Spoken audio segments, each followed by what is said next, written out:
Before you can create a healthy relationship with others, you first have to create a healthy relationship with yourself. Welcome to Let's Talk About It with your host, Dr. Janie Lacy. Janie is a nationally respected psychotherapist, and on this show, she and her featured guests will help you discover and break patterns in your life that can contribute to self-sabotage and unhealthy relationships. Now, here is Dr. Janie Lacy. Every time a child is saved from the dark side of life, every time one of us makes the effort to make a difference in a child's life, we add light and healing to our own lives. One of my favorite quotes by Oprah Winfrey. Well, today, our guest did just that on his journey to becoming a single father by choice. Steve McCall, who was a distinguished military veteran, Department of Defense civil servant, and most recently, a legislative appointment for the U.S. Congress, among the many accomplishments, which the list is just too long to read, but includes a journey from being a pilot as a teenager to traveling abroad and meeting world leaders to being featured in the New York Times and CNN and various magazines, keynote conferences, and so much more. But he believes that he has beat the odds. He has pushed towards greatness and lives a life of miracles. And we're going to hear just that today. Welcome to the show, Steve. Hey, thank you for having me, Dr. Janie. It is such a pleasure to have you. Just hearing your story, I think it's going to inspire so many people because, you know, not only is your story unique, but I think during this time of your journey coming out of COVID, it's probably going to really inspire some people. So I want to just jump right into it. I'm going to ask you the big question, and then we're going to go from there. But what are we talking about when we're saying single parent by choice? What are we talking about here? What did you do? Yes. So single father, single parent by choice. It was a part of my journey. It is my journey. It's my life. And I chose this journey. As you know, that I was married previously. I've been a stepfather before. And after separating and divorcing, I was very happy. I was not lonely. Everything was going good in my life. And there was one thing that I knew I wanted to do one day, and that was to become a father. And people who know me, they definitely know that I did not want diapers and I did not want a diaper bag. Even though people were trying to convince me many times that that's the way to go, I knew deep down in my heart that that was not ever going to happen. So then I looked at foster care and the foster program in America. And then I'm pretty sure we'll get more into it later, but then that's when I decided to adopt right before the pandemic through a program called Kids Safe Hosting, where I was only going to host one child. And then that was only going to be for 5 weeks. And then I would have an opportunity to get to know the child. They would go back to their country, and then I would actually have the decision. And then they also would have the decision if they wanted me to be their father. So single father by choice. I tell people this is just the path that I chose, and it's the best path for me. Maybe not for everybody, but it was the best path for me. And from being single last year with no children to not even having an application in to become a father or host dad to now, so let's go right there. So Steve, people are going to wonder. So let's just get it out of the way. So you're heterosexual. You're a handsome man. You're very accomplished, right? Yep. The list of accolades. You've been married before. I'm sure you have women lined up. So people are asking, why adopt? Tell us the inspiration to pursue adoption and dispel all the myths for us. Yes. So yes, I was married to a woman. And one day, if I ever get remarried, it would be to a woman. But back in 2018, I was going through a divorce. And as many people who are probably watching or will watch, divorce can be very mentally draining. So during that time in 2018, one of my friends lived in Chile, and they said they're about to get married to their spouse now, Therese. And he said, do you want to come down to South America and tour the world, tour the country? So I bought a ticket the next day, and my goal was to land in Medellin, Colombia on November 7th, 2018. And I landed on November 7th, my birthday, at 12:01 a.m. And that same day, we flew from Bogota that morning to Medellin and took a tour.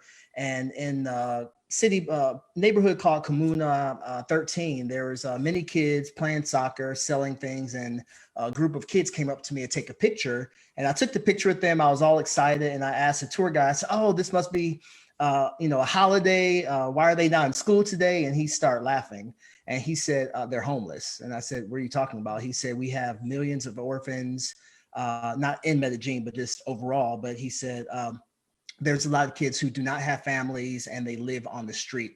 So on November 7th, I actually made the decision to one day adopt Colombian children. However, I have met world leaders. I've met vice presidents of countries, but not of Colombia. So I knew back then I couldn't just call the president up and say, "Hey, Steve McCall here, I want a child." I didn't know how I was going to accomplish it, but I just knew that was where my heart was. And then you fast forward 2 years later, the divorce was final. I decided to wait a period of time because you do have to wait a year before adopting. And then once I was actually healed, once I was actually no longer, well, I was not lonely, but I was not lonely. I was not depressed. I did not need children. I did not need a spouse. I did not need to find love again. I was perfectly fine and perfectly content with life. And I was very happy being single with no children. But when the door opened up last year in January for me to become a host parent, that's when I decided that, I've been very successful in life. And I really want to share my life with a child to bring the McCall legacy, because I had no children to leave my legacy with, to become a father. And during that time, I made up my mind. I was not going to date. I was not looking for anybody. If people were looking for me, I was not going to find them, or they weren't going to find me because I was not available, because I think you need to be a present parent. And I knew I was not going to allow myself to be a father to a child and not be that present parent. So that's when I made up my mind last January in 2020 that I was going to be a single father by choice. I didn't have to explain it to anybody. It was a decision I made.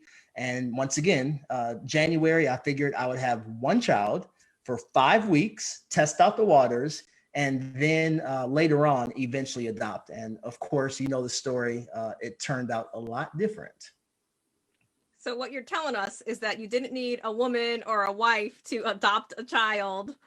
No, you do not. So then tell us about your desire about being a dad. You talked about being married, having stepchildren, and then being divorced. I mean, have you always wanted to be a dad? Yes.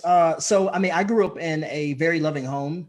I did have a single parent home starting around age 11, but I have a relationship with my father. I have a relationship with my stepmother, his new children, which are my brothers and sisters. But my mother and I were very, very close. So I always knew that I wanted to be a father. However, around age 9, I was diagnosed with a disorder called Tourette syndrome.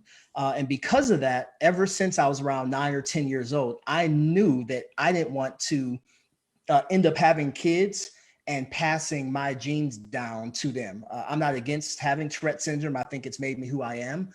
However, I knew the chances of them having, whether it's mild or severe case of Tourette syndrome, ADHD, obsessive compulsive disorder, I didn't want to put that on another child. So I knew a long time ago that I was going to end up adopting or becoming a foster parent. And I actually worked with foster children in college. And that's when my heart opened up to the idea. Of course, I did what most people do. I did the traditional way. You're in your 30s. You are at the top of your career. Your bills are paid. What is wrong with Steve McCall? Why don't you get married? So I went out, as somebody told me, throw a rock, Steve, and the first person it hits, that's who you marry. And I threw a rock, not literally. Sure. And I was searching, and I got married to please everybody, and it did not work out. And I appreciate the experience of marriage. Because I learned a lot. I made mistakes. And of course, the other person, I won't speak for them, but I made mistakes. But now I've learned from that. And it never left my mind from when I was a young kid that I was going to adopt one day. Once again, I just didn't know how, because now I'm single. I'm not going to live according to the world standards that you have to have a spouse to be a good father. One of my friends, I won't say his name, he was going through divorce also. He told, and I hope she's not watching, but he told his ex-wife when they were married, he said, she said, "You can't divorce me. You have kids."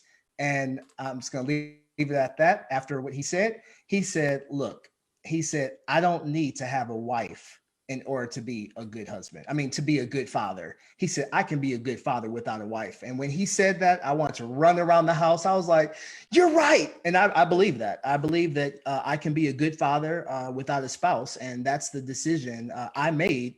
And if you ask my boys, because I asked them, "Well, do you ever go get a mom? Do you need a mom?" They're like, "No, we're good how we are right now." So it's a decision I made. And I'm very happy and content with my decision.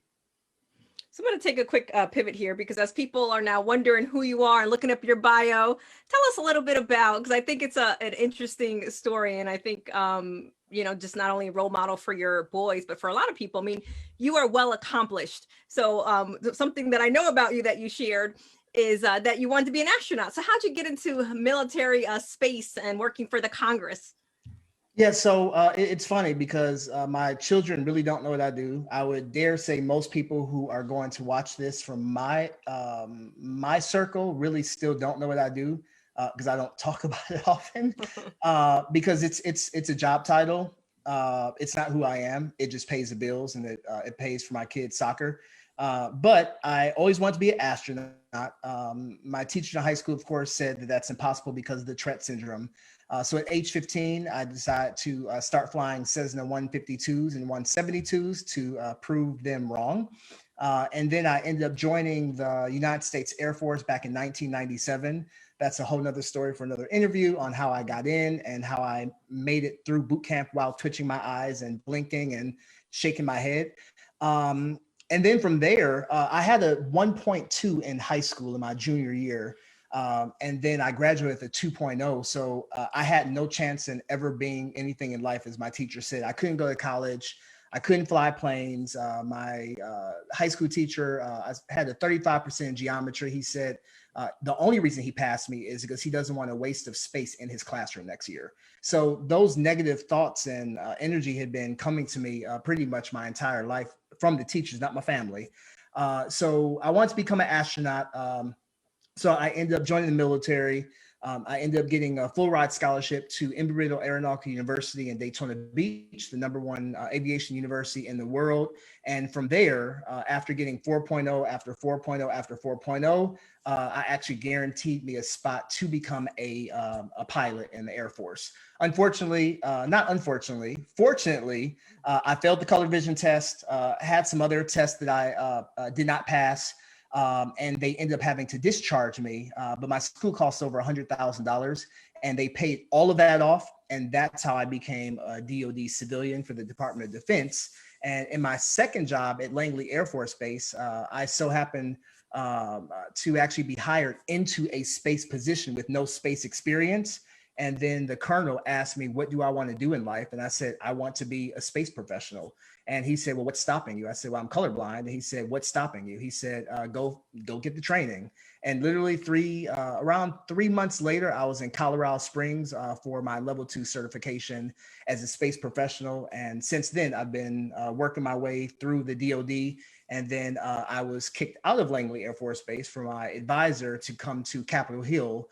And once I arrived in Capitol Hill, I worked for who was a presidential candidate, Senator Elizabeth Warren. And during that time, I was able to learn more about Congress and then Congressional Research Service. The person who was in charge of the space portfolio, who had been there 37 years, they retired at the right time. And the director asked me to apply.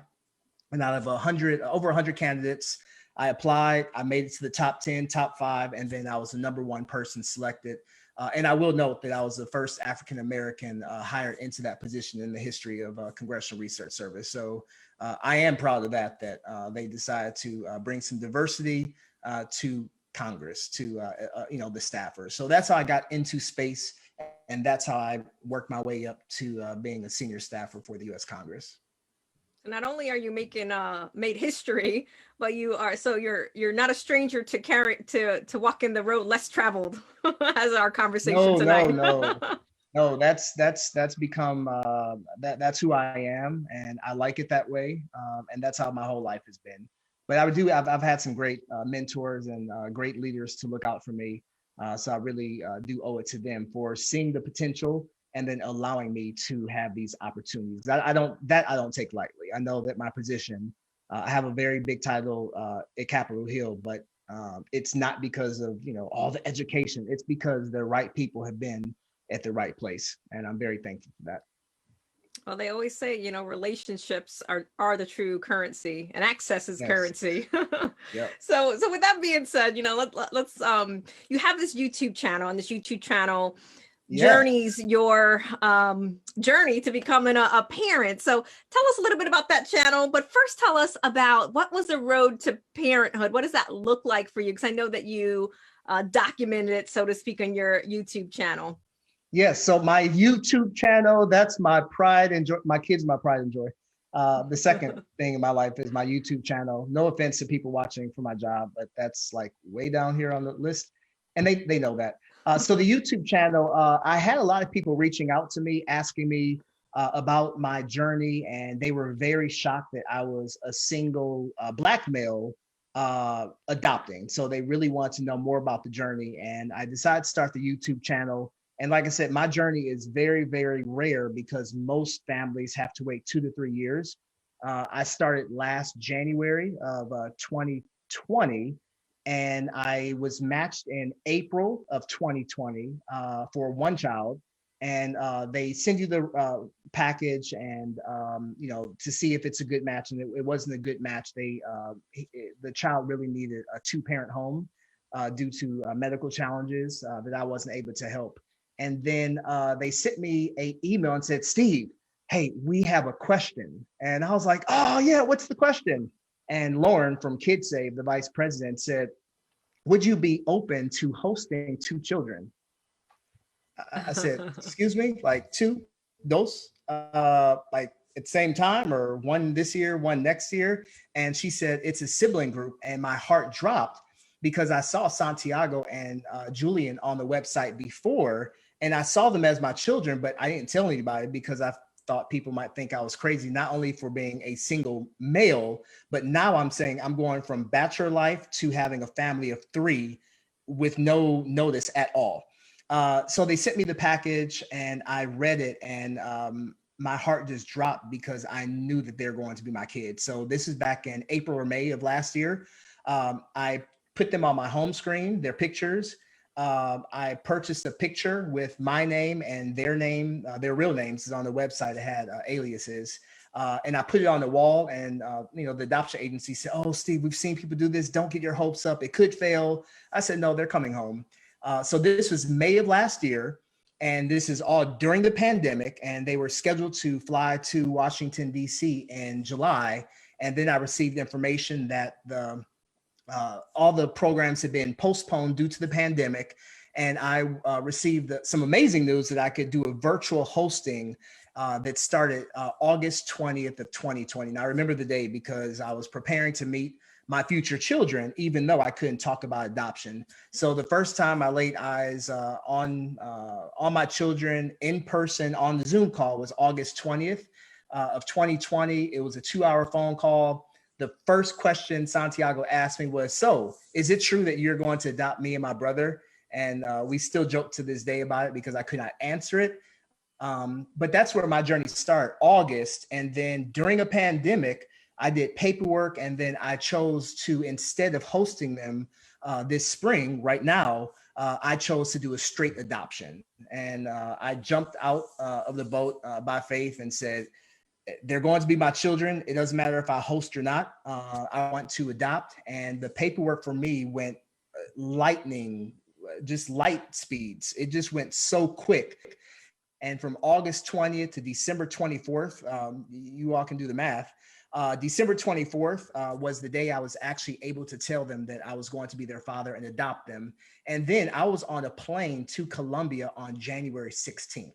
So August 20th, I met them for the first time on Zoom. January 16th, I was in country in Colombia with 4 bags packed, ready to pick up 2 children that I had never met in person, except on Zoom. So I know that on your YouTube channel, you documented when you met them first in Yes. person. What was that like for you? Oh my gosh. So I have allergies. So anytime you see my eyes watering, I always tell people it's because of the allergies. As my kids told me last night, they said, Dad, you really did have some allergies the day you met us. And also the day you told us you were adopting us. They said your allergies were really acting up. They know it might have been some tears. So I woke up that morning, I slept fine, woke up that morning, went to the Casa de Imagina where they're staying, and it was around an hour wait, and I was outside, tears welling up. I was so overwhelmed because I'm trying to get emotional now, because these were about to be McCalls, and I was about to be a father to 2 children for the rest of their life. And I knew it was not popular. It was not the traditional way to become a father. But it just was it was very exciting, but I was very nervous. And when they walked out and I hugged them, it was so natural. It was organic. I felt like I had known them since August 20th, 2020, which I had. But honestly, it felt like I've known them their whole lives. So the first day I met them, originally, I'll be honest, originally I thought I was going to get them, have them for the day and like be a big brother, big sister program. And then they were going to go back to the orphanage, and I was going to actually, pre-COVID, I was going to go out and have fun and, hang out. And I thought I was going to have like another week or so, and I was just going to spend time with them little by little. When I found out is when I went to pick them up, they came with their bags, and they have never left my side since then. So January 22nd is the day that we call the pre-encuentro. I mean, the encuentro, when you are introduced to your children for the first time, and they have been with me since then. So that day will be a day you'll be celebrating every year. Yes, yes, yep. And it's not the actual adoption day. The Sure. actual adoption day was February 2nd. Very nice. So then for us parents, right, there's always this question. So I'm going to ask you the same question that us parents normally have, especially when we're professionals. So Mhm. what do you think about the challenges with balancing parenting, a personal life, and your professional pursuits? So now that you've had your children, they're with you, they're not going anywhere. It's been months now. What's that been like for you? So what's a personal life? I forgot what that was actually. So professional and personal. I've worked with young adults and young people. I was a youth pastor before, and I worked with many parents. And one thing I noticed was that they weren't present. They put the church ahead of their children. They put the pastor, the bishop, whatever you want to say. They put all of that above their children. And when I became a step parent, I did the same thing. I will admit, my church was number one, and I was not an effective parent at all times. So this time around, I want to be a present parent, and that meant my personal life was going to have to be put on hold, and my professional life was going to have to be put on hold.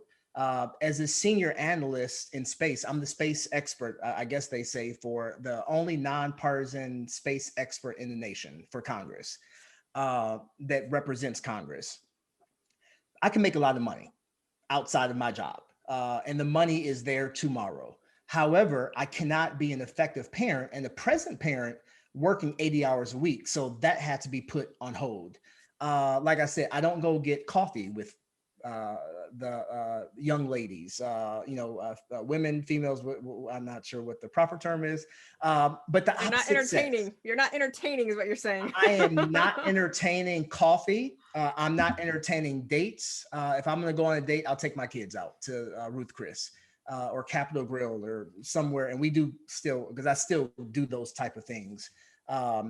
So my professional life had to be put on hold, and I have a lot of time off. So thankfully I'm able to be a present father, and we're working remote. So it's just the perfect storm, or it's just a perfect situation. Personal life, like I said, there is none. But I'm okay with that because I'm a present father and I'm a very good father. I think I'm the best father in the world. And if I had a spouse right now, I would not be that amazing. Because as a husband, you have to also give attention to the spouse. You have to meet her needs. She has to meet your needs. And you can't give time to your children 24 hours a day, 7 days a week. And honestly, Dr. Janie, I can give my children attention 24 hours a day, 7 days a week. And like I told you before, my YouTube channel, subscribe if you haven't. It is an amazing channel, and we have a lot of fun. And I make parenting look easy, and I look good doing it. However, parenting is a lot of work, but I just I look at it in a different perspective, in a different lens. My kids did not ask to move here. They did not ask to speak English. They did not ask to be thrown into the school that speaks all English. They did not ask for a single father. They did not ask to move to a foreign country. They did not ask for any of this. They didn't ask to be orphans. They didn't ask to live in an orphanage. They didn't ask to be foster children. So I put that in my mind and changed my perspective. And I see, okay, I might not have a personal life, but I do have a personal life. I love spending time with my children. So I do have a personal life. I go visit friends and family down in Florida. We're going to Mexico. We're going to Barcelona. Personal life, I probably have a more exciting personal life than 99.9% of the world. Career, I'm still killing my career. I'm still at the top. So my life really hasn't changed. However, I just need to balance different. So now I have not one child originally, I have two children. So yesterday I had to take one to volleyball, and I didn't find out about volleyball until a millisecond before, the night before. And once again, I had to make up a mind. At 11 o'clock at night, was I going to get irritated? I was irritated inside. But I said, wait a minute. My son wants to go play volleyball at an international club where he'll get to speak Spanish with other kids. I can do this. So I did all the paperwork and I dropped him off at volleyball. I was on my way back home to see how Julian was doing. And I had to stop at a coffee shop to get my Starbucks.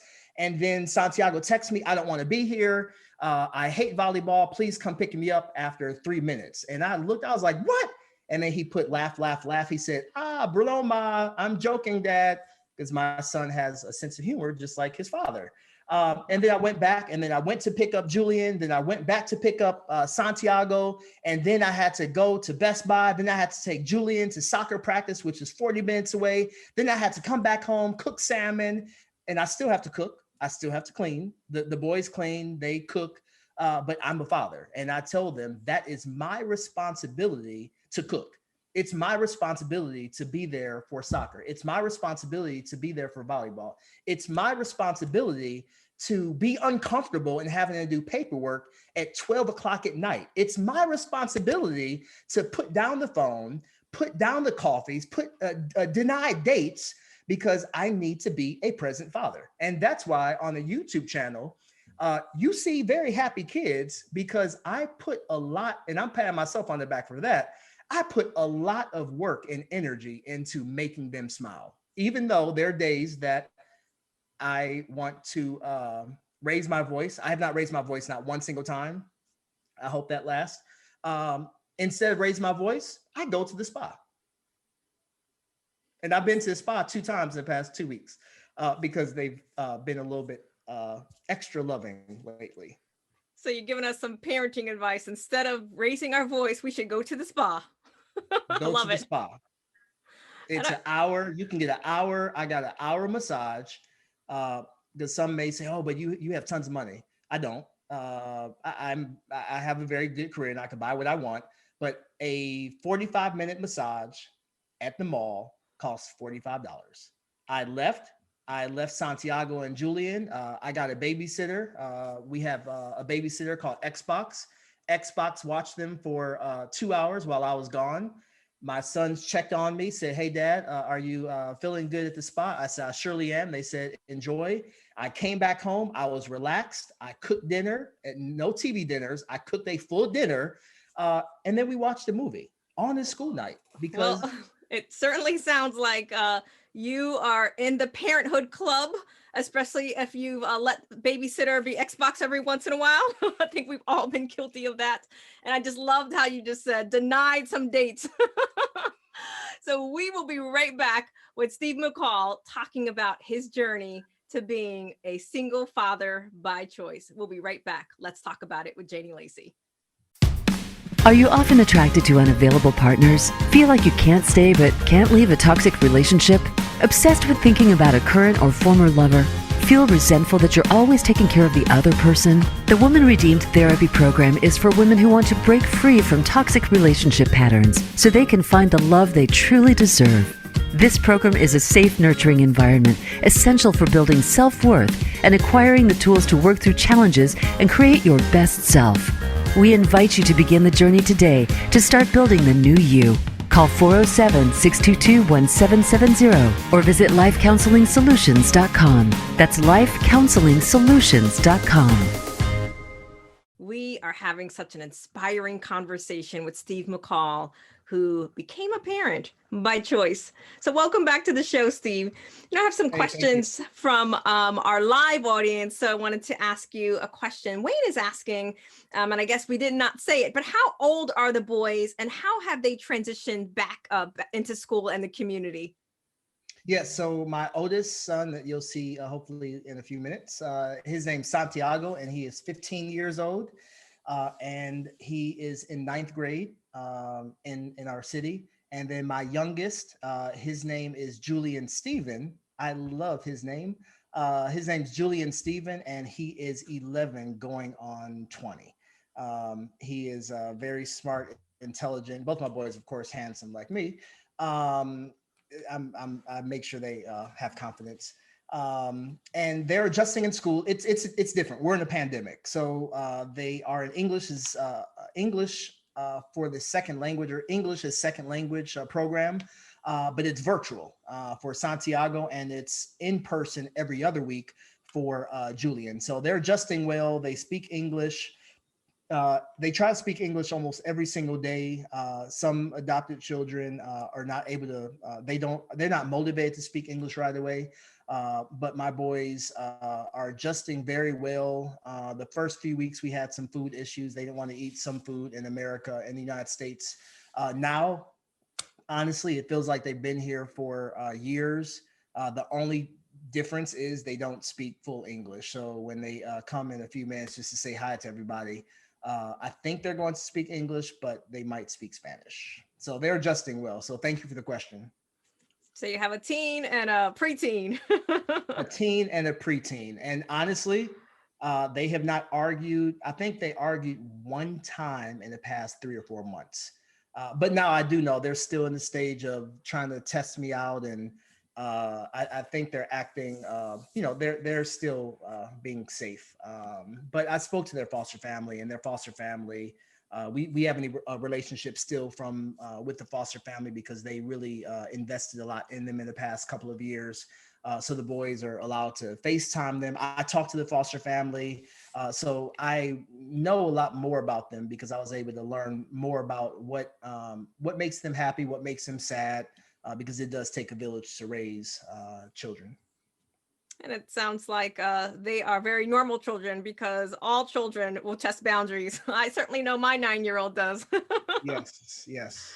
So talk to us a little bit about what you see as some of the positives and the challenges of having children, not just one child, but 2 children, package deal, as you just mentioned before the break, at an age of 35 or older. I don't know if you want to share your age, but being over 35, can you share a little bit about that with us? Yeah, so I look around 30 and I am around 31 years old, plus 12 years. I'm not embarrassed about my age. I'm 43 years old. 43 years old. I'm healthy. I can run a marathon to the refrigerator and back. So having 2 kids, the positives are like today, they knew I had to prepare for your show. So when it came to the lighting, when it came to what I wore, when it came to cleaning, I haven't lifted a finger really today because they did that for me. After the show, Santiago most likely will cook dinner or cook a snack for us because he knows I've been working hard, and I do the same to for him. So the positives are they cook, they clean, uh, they're obedient most of the time. So what you're telling us is you're teaching these young men to have life skills. Yes, have life skills. So my mom taught me don't ever, and please don't take this the wrong way. She told me do not depend on a woman to cook for you. Do not depend on a woman to wash clothes for you. So I start learning how to cook as a kid. And that's why before I got married, I didn't need a wife to make me whole. I was already whole. When I got divorced, I was whole. I'm still whole. I don't have any voids in my life, but I know how to cook, clean. I know how to do everything. So my boys also, they were taught that in Colombia, and now they're just expanding on that. So the positives of having two children is I don't have to be the best friend, the brother, the dad, the uncle, the role model, the hero, the doctor, the psychiatrist. I don't have to do all that 24 hours a day. Right now, I'm on the show and my boys are perfectly okay. And honestly, if the show could be 5 hours, they probably would be happy because that means they have 5 hours away from me. Not saying they don't love me. They love me, but they have their technology and their technology is monitored. The negatives, you asked about the negatives also. Challenges, and then Challenges. in fact, a question from our live audience, Kenya, is asking, "What are your challenges, Steve?" Yes, Kenya. I love that name. I have a friend named Kenya in Florida, and it might be her. The challenges are it's two, and they have different schedules. And if Santiago has his soccer schedule is Mondays and Wednesdays, and Julian's soccer schedule is on Tuesdays and Thursdays. So Monday, Tuesday, Wednesday, Thursday, I'm driving between 45 minutes to an hour, every single day. Plus, I play tennis, competitive. So trying to add my tennis schedule, I haven't figured that out yet. Trying to add my tennis schedule, plus also being in virtual school, having them in separate parts of the house. If one has an exam and then the other one has technology challenges, I have to try to help them both at the same time while answering questions from Congress because I'm still a congressional staffer during the day, and we all have different parts of the house. So trying to juggle that, it definitely is a challenge. And that is, there are days that, like I said, I'm smiling, but there are days that I go to the restroom and I look in the mirror and I pull out my hair. I don't have hair, but I pull out my hair and say, oh my gosh, how do single parents do this? And then I, come right back out and I get right back into the fun. And I don't say fight because it's not a fight. I get back into the adventure. And that's what me and my boys always say, the McCall adventure. I've been through it all day, McCall.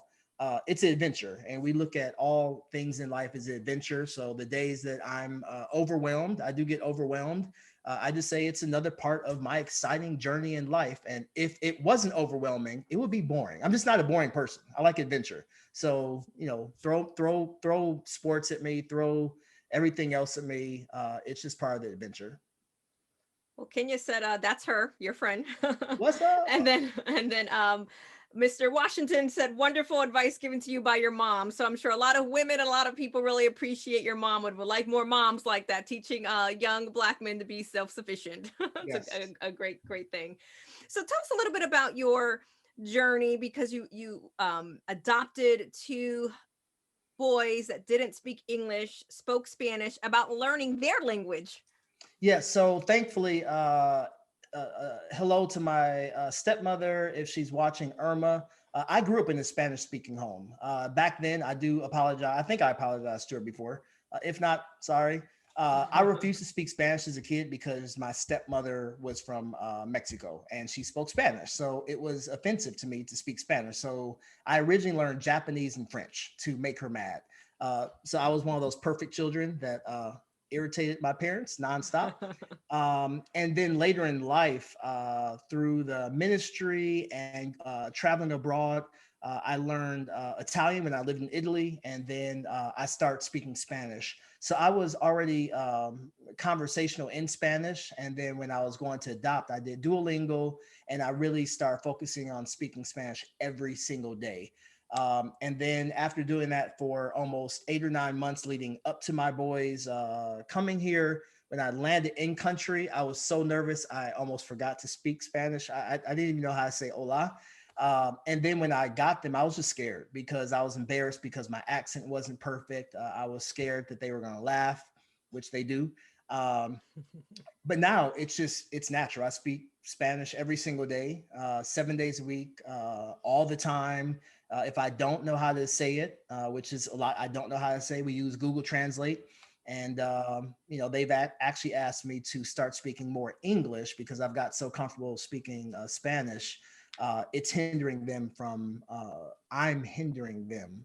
learning English. So what you're sharing with people is that you can learn another language at 43, and you're using all of the technologies, Duolingo and Google Translate and all the things to make it happen. Yes, yes, yep. And because it's important. Just like in a marriage, you should understand your spouse's culture, background, speak their love languages. I've never read the book because I was against it when I was married. But now, being a father, I have to. It's rude. It's really, I find it very offensive when people adopt and they refuse to learn the language. How dare you?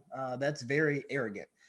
So it's my job and it's my responsibility to learn my children's language. And we bonded a lot better because I speak some Spanish. And I speak more than some Spanish, but I'm able to communicate with them. And when those difficult conversations come, they might look sad or maybe they're super happy and I do use a Google Translate to make sure I'm interpreting what they say correctly. But it's very important to know the child's language before adopting. And by the way, Gary Chapman does have a love language for kids. Ah, okay. Nice. I might Yeah, have to look at that. absolutely, for parents. So tell us a little bit about fatherhood. What surprised you so far? Oh, so I think the biggest surprise is I actually like it. I love being a father. I knew I was going to like it. I wasn't sure if I was going to love it. I heard so many negative things about being a parent, adoptive parent. I had very low expectations. So my boys have just exceeded all my expectations. So maybe because I had zero expectations, when they say hi, it just makes my day. They call me dad, and that was by choice. That was their choice. So for me, fatherhood, even with the challenges, it's just very rewarding. And being able to travel the world with my boys, I love that they have my last name. I think that's definitely amazing. So with that, I think fatherhood for me, it's just been eye-opening that these two little humans rely on me for everything. And that can be challenging at times because it's like, wow, you all rely on me for everything. And I'll be honest, I'm still at that stage where it's almost like I'm still an uncle or I'm still like a big brother. Every now and then I have to remind myself, this is not a big brother, big sister program.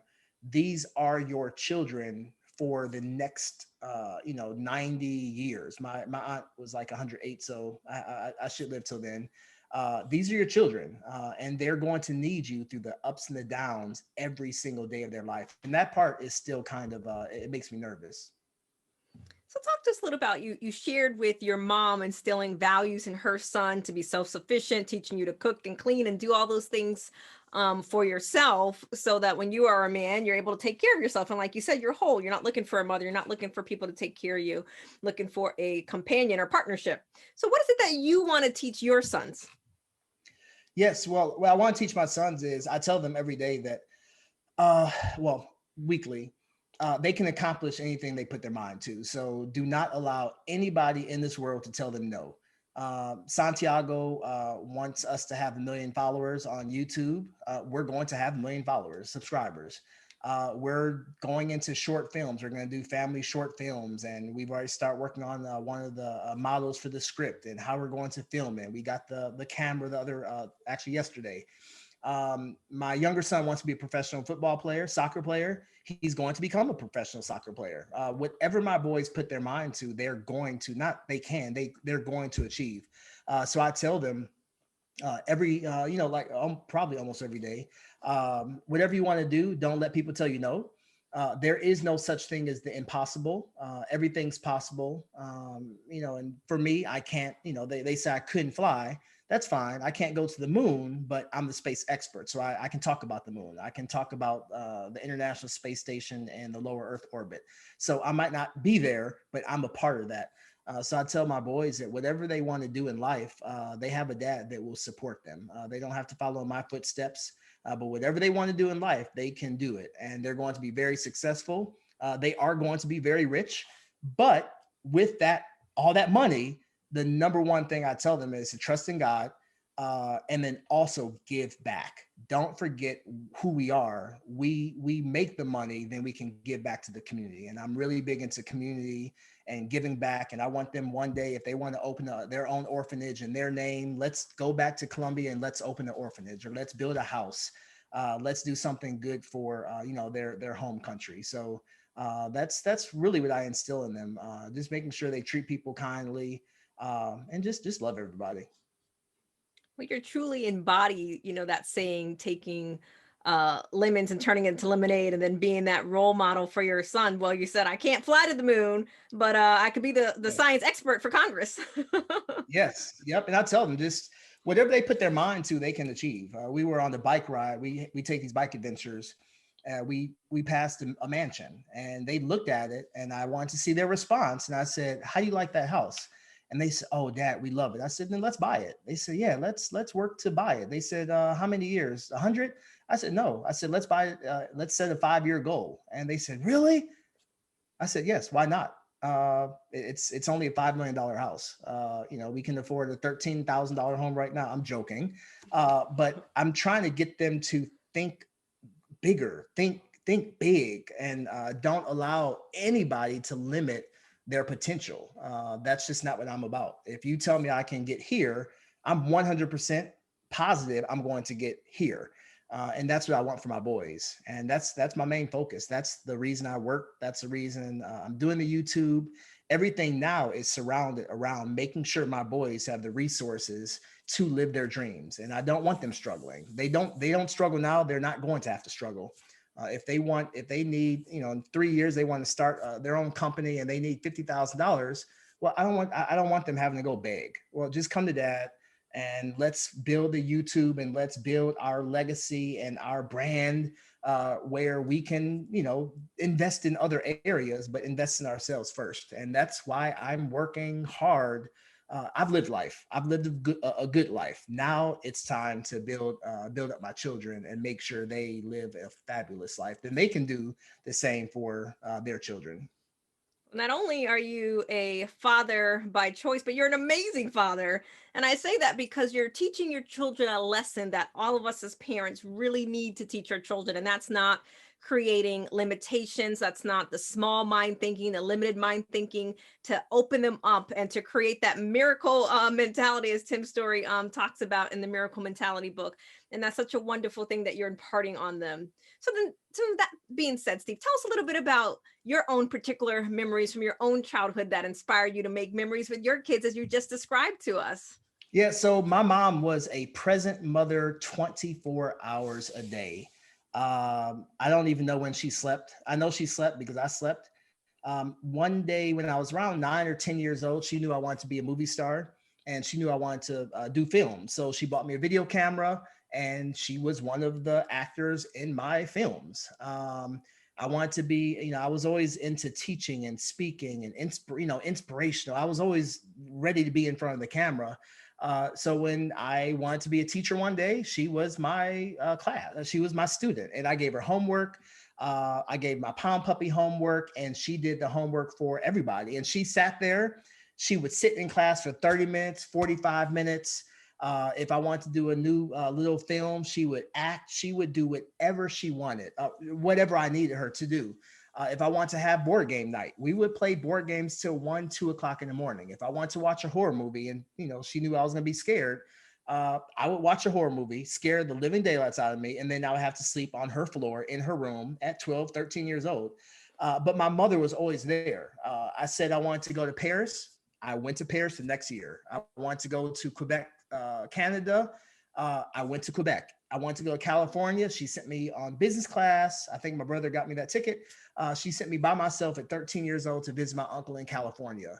She never said no to me. So for any of my crazy dreams and desires, my mom always made it a point. And she didn't make a lot of money. I still don't know how she put all these all the loops and got the money, but she worked she worked very hard to make my dreams come true. And that's another thing I tell my boys: we don't dream. You all can dream who are watching. Santiago, Julian, and me, we do not dream. We see what we want and we come up with a plan on how to achieve that goal. Santiago wants a Lamborghini, then let's figure out how to use OPM, other people's money, in getting your Lamborghini. I'm not really into Lamborghinis, but Sure. my point is, instead of dreaming and sitting back and dreaming for 100 years, come up with a plan to obtain it. So that's why I tell them. So in our last 2 minutes, it would be great if they can join us, and then I can ask you the last questions in front of them. We have 2 minutes left. Julian, Vamos. Cece, come on. I'll bring your chairs right here. All right, here they come. They are nowhere near shy. Come on, hurry up. Only 2 minutes. All right, here's Santiago. Okay. All right, this is Santiago. Hello. Hello, Julian. We are so glad that you are joining us so you can be here when we ask your dad these last 2 questions. So what words of wisdom would you like to share with someone who's contemplating parenthood over the age of 35? Wait, can you ask it one more time? I'm sorry. Sure. What words of wisdom? His translator. He has a translator app, so while you talk, he could see what you're saying. Sure, absolutely. He was get in our English conversation. So what words of wisdom would you like to share for someone that may be watching this and they're inspired and they're contemplating parenthood over 35? That they're over 35. Yep. So I would encourage them to learn more about becoming a parent at an older age. I personally think the best children for you to adopt, if you're over 35, are older children. Because they need homes. And I think for little babies, it just wasn't for me. And then the third thing I would say is really examine yourself to make sure you are ready, because if you're looking for children to fill a void, please do not adopt. If you're looking for children to, fill not the void, but make you whole because you're lonely and you want to adopt because you're not going to be lonely anymore. If you're lonely now and you adopt, when your kids get here, you're still going to be lonely. So I would encourage you to make sure you are very content in life. Make sure that you are happy with your life. I was very happy single, but now I'm extremely happy with 2 kids, and I would not change it. But make sure that you're happy being single and you're adopting to give a home to 2 children. And the last thing is, we're not blessed. People say, "Oh, you're such a blessing to your children." And I'll say this in front of them: they are my treasure. I am a blessing to them, but they are a blessing to me, and they are a blessing to me every single day, even when I ask them to do homework and they might not do it right away. Well, we certainly want to thank you, Steve, for inviting us into your home and sharing your story and letting us meet your fantastic, they're going to be successful, phenomenal boys and sons, Santiago and Julian. We thank you all for opening up your home with us. So I'll end with another Oprah quote, and that is, biology is the least of what makes someone a mother, and in this case, a father. Until next time, this is your host, Dr. Janie Lacy. Thank you for tuning in. Let's Talk About It can be heard live every Wednesday at 5 p.m. Pacific Time and 8 p.m. Eastern Time on the Voice America Empowerment Channel. Please join your host, Dr. Janie Lacy, for another edition of the show next week.